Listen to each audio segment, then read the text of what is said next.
All right, joined now by Gabby Ruffels here after her third round at the Cognizant Founders Cup. Just, what was working so well for you today, especially that cluster on the front on 2, 3, 4, just the one bogey on the scorecard as well. Just what was working so well? Yeah, I was hitting it pretty good. I mean, out here, I feel like you have to hit a lot of fairways and a lot of greens. And I started off really good from hole number one. And, it showed. So I had 3 birdies in my first 4 holes and then made a couple really good putts. And, my putting speed was really good today, which helped. What do you like about this course? What are you able to take advantage of? And a lot of people have said it's a very challenging course. What are you still trying to maneuver as we head into Sunday? Yeah, I do think it's a challenging course. I think it's kind of a funky course in that there's some gettable holes for sure. Like a lot of the par 5s are quite reachable.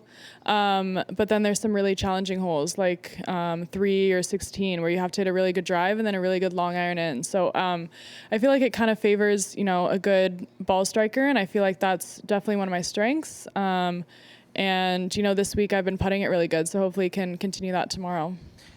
Sitting solo third right now, obviously in great spot to be in contention tomorrow. What's the mindset heading into tomorrow? And Yeah, just kind of doing the same things I've been doing the first, 3 days, just keeping steady, trying to see how many fairways and greens I can hit, and just kind of trying to play boring golf out here because, this is a really tricky golf course, and I feel like it kind of favors the steady. So just kind of keep going with the same thing I've been doing.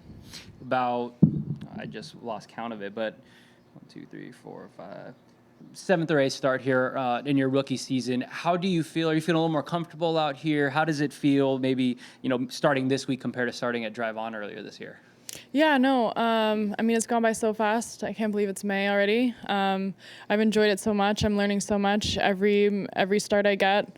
I was definitely nervous at the start of the year in Bradenton. It was just kind of I feel like I've had, starts out here, but that was, I guess, the first one as a member. And it's definitely different. And, I was able to kind of get off to kind of a good start and get the momentum rolling in China. Had a good finish there, and then a good finish in PV, and then I had a good, couple weeks in Phoenix and Vegas. So I definitely feel like I'm learning so much, and I feel like I'm improving, and definitely feeling more comfortable out here. Absolutely.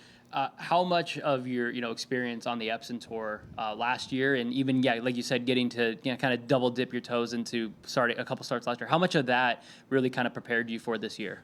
For sure. I feel like there's no better practice, I guess, than competition. And I say this all the time, but the Epson Tour was absolutely great competition. And the field is so strong, and the girls there are so strong. And, last year taught me so much. And, I was grateful for that year last year, going back on the Epson Tour and really trying to prove myself out there.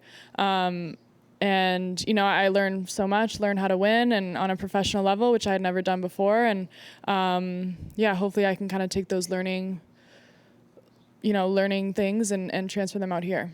Just 2 more from me. Obviously, we're here at the Founders Cup celebrating our pioneers, Pat Bradley, Beth Daniel. What have they kind of meant to you as someone who grew up watching the game, playing the game, and maybe even speak to Kari a little bit as well, just in the Founders and what they've done for our game? Just, what do they all mean to you?